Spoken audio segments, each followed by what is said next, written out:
We have all had those moments that we wish would just end. Really long breakup conversation where the other person won't stop talking and just let you go home and cry. That long, long pause between a blood draw and somebody telling you what they found. That long, long pause between a phone call at 3 a.m. and the moment when you find out why someone is calling you at 3 a.m. For me, my most significant just get it over with moment was when I was birthing my daughter. Anyone who's had a baby will tell you that 8-hour labor is nothing, but 7.5 hours into it, it's really long. And like I had been warned and told, there comes a point where you look up and you say, I cannot do this anymore. And I did it. I swore I wouldn't. And I looked up and I said, I'm done, please. Just go ahead and take her out. And so inevitably I had my daughter on my chest about 5 minutes later. But I had to go through that moment where I simply couldn't do it anymore in order to get to the moment I had been waiting for. And that for me is the only way I can understand the story about Jesus with my 21st century mind. Jesus, as he addresses Judas in this passage, is going through one of those moments. Do what you are about to do, and do it quickly. Let's get this rolling, because I know what's coming. It's gonna hurt, and I would like it to be done. Please. Judas is a troubling figure, and Jesus foretelling his betrayal is a troubling thing. Those who were at the table that night didn't get what was happening. But everyone saw Judas leave after Jesus said, do quickly what you are going to do. Just get it over with. This is often how we approach Holy Week. We swish Palm Sunday in with Thursday, with Friday, with that long, empty Saturday, and jump right to the excitement of Easter. But we leave out the pain of Thursday, the pain of Friday, the hollowness of Saturday, and the terrifying empty tomb of Sunday. Jesus is very clear about what is going to happen. I will go where you cannot follow, and you will have to love one another without me, he will say. And the disciples will not get it. I am one with God, Jesus will say. And if you believe in me, then you will do the work I am doing. And the disciples will not get it. The world will hate you, Jesus warns. And the disciples kind of get it. But even when Jesus speaks plainly about who he is, the disciples mirror back what he is saying. We get the idea that they don't actually get it. They just finally get what they're supposed to say. They are trying, but they're still human. Things will only get worse as we approach the cross on this journey. We see Judas betray Jesus in a garden where they used to be together as friends. We see violence there. We see more confusion, and then Peter denying Jesus even when he swore he wouldn't. Jesus called himself the truth, and the disciples didn't get it. And then we will see Pilate, the one who we expect to not get it, ask, what is truth? And nobody bothers to answer him. They don't get it. We see so much pain as Jesus approaches the cross. Flogging, a crown of thorns. That hurt. A long trek carrying a heavy cross. The people involved in this got all too well the powerful combination of shame and humiliation and physical agony piled on physical agony. They get all too well what death on a cross looks like. This is routine. Even if the crowd is a bit rowdier, the criminal a bit less guilty, the death a little shorter than usual. They get what it means to put down a rabble-rouser, a man who would not shut up about a new kingdom. They are just doing their jobs. They did not have to be Judas to respond to Jesus' request to just get it over with. I often feel like I would like to just get it over with, even when I'm not pushing out. I feel that way about this week. In spite of being fully human and not fully divine, we are like Jesus in this story.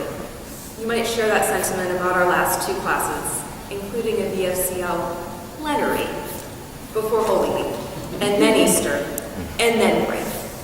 Come on, liturgical academic calendars, get it over with. You might be increasingly skeptical that we can ever really help heal our planet from all the damage that we've done. Please, just do what you're about to do quickly. You might be unsurprised if you were to hear that nuclear war had started, that we're all going to die or be eaten by zombies. Please, just do what you're about to do. You might share my weariness with laws that tell us who we can love, or wonder whether women will be officially classified as second-class citizens in our lifetime, or share my anger and exhaustion with continued racism. You might be praying along with me as you watch the news. Please get it over with quickly. But as much as we are like Jesus, waiting for it to be over, we are also like the disciples. We just don't get it. We hear Jesus, and we whisper to each other, wait, what? What does he want us to do? We don't get it. We hear that Jesus is going somewhere we cannot go, and we say, have fun, text me if you need a ride back from O'Hare. We don't know. We hear the commandment to love each other, and we give away $1 at an intersection.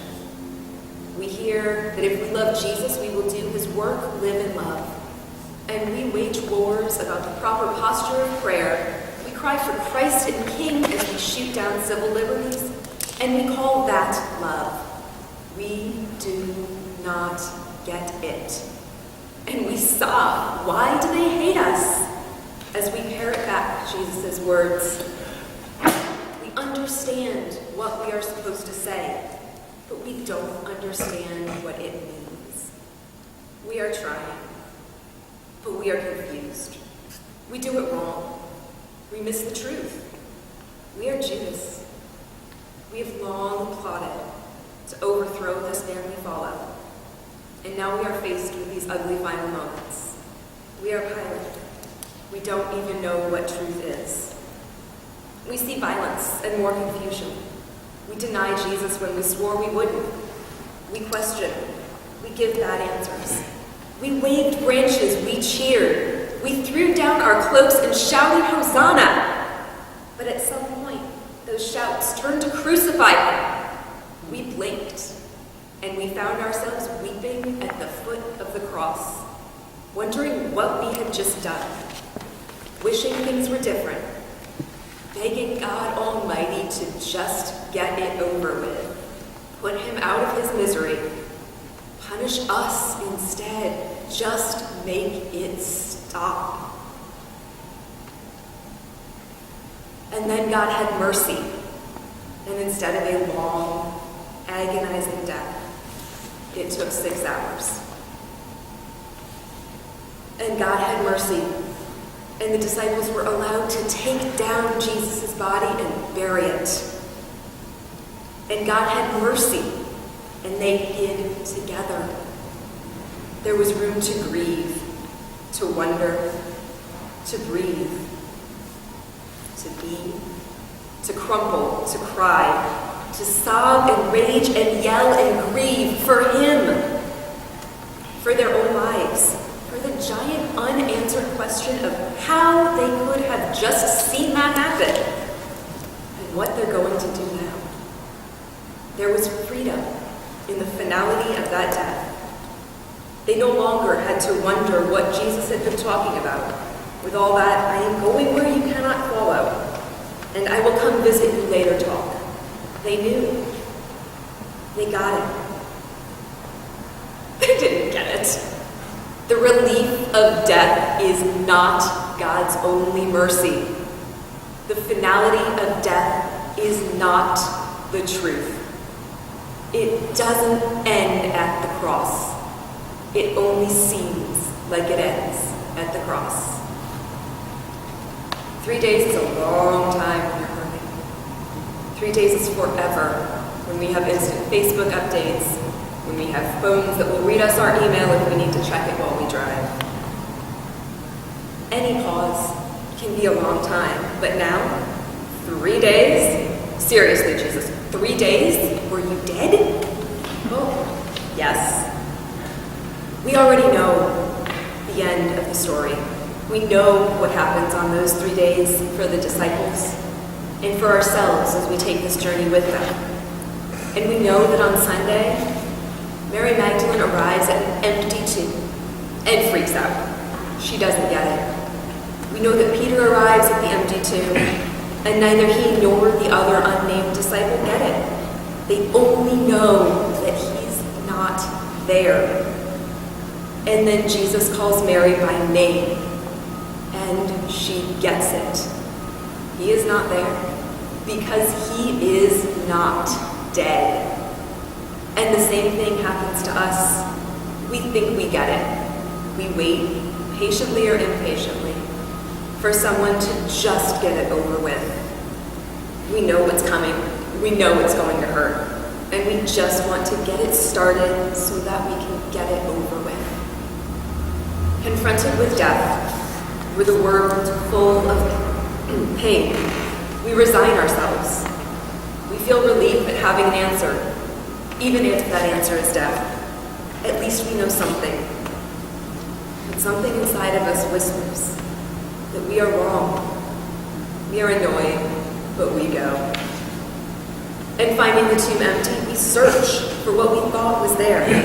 We fear the worst, but we just need to know. And at that moment when everything seems hopeless, when we cannot even rely on the dead staying dead, God calls our name, and it is not over, and we will get it. Thanks be to God.